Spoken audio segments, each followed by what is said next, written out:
नाज़रीन, मेरिट के मेयार, सीनियरिटी के तनाज़ात और 26वीं आईनी तरमीम के कानूनी जवाज़ की गूंज में जुडिशल कमीशन ऑफ पाकिस्तान ने इस्लामाबाद, पेशावर, सिंध और बलूचिस्तान हाई कोर्ट्स में मुस्तकिल चीफ जस्टिस तैनात करने की मंजूरी दे दी। जुडिशल कमीशन के फैसले के मुताबिक लाहौर हाई कोर्ट से ट्रांसफर होने वाले justice Sarfaraz Dogar Islamabad high court, justice Atiq Shah Peshawar high court, justice Junaid Ghaffar Sindh high court और justice Rozi Khan Barech Balochistan high court के नए मुस्तकिल चीफ जस्टिस के ओहदों का हल्फ उठाएंगे। तैनातियों का यह सारा अमल गुज़िश्ता बरस अक्टूबर में पास होने वाली 26वीं आईनी तरमीम के तहत मुकम्मल हुआ।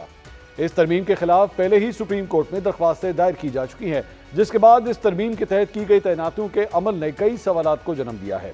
जैसा कि इस्लामाबाद हाई कोर्ट के मुस्तकिल चीफ जस्टिस की तैनाती का फैसला उस वक्त हुआ जब सुप्रीम कोर्ट में इस्लामाबाद हाई कोर्ट के 5 जजेस की सीनियरिटी लिस्ट की इंट्रा कोर्ट अपील का फैसला होना बाकी है। यह अपील इस तनाज़े की भी अक्कासी करती है कि जजेस के तबादलों से सीनियरिटी की तरतीब तब्दील करना अदलिया की खुद मुख्तारी पर कदगन लगाने के मुतरादिफ है।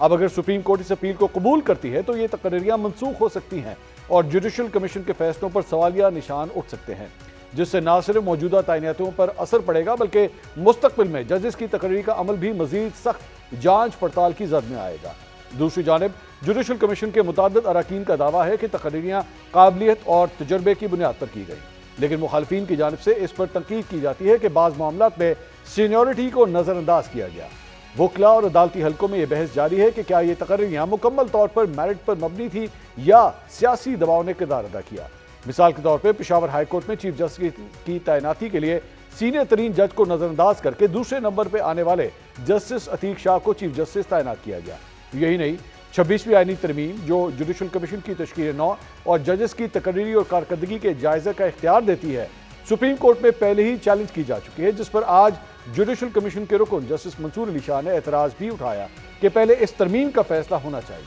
क्योंकि इस तरमीम के तहत किए गए फैसलों की कानूनी हैसियत उस वक्त तक मशकूक रहेगी जब तक अदालत उसकी आईनी हैसियत पर फैसला नहीं करती। अगर अदालत तरमीम को कदम करार देती है तो इसके तहत होने वाली तमाम तैनातियों और फैसलों की कानूनी हैसियत खतरे में पड़ जाएगी। इससे अदालती निज़ाम में अदम इस्तेहकाम पैदा हो सकता है, जो मुकदमात की समाअत और इंसाफ की फराहमी पर नज़रअंदाज हो सकता है।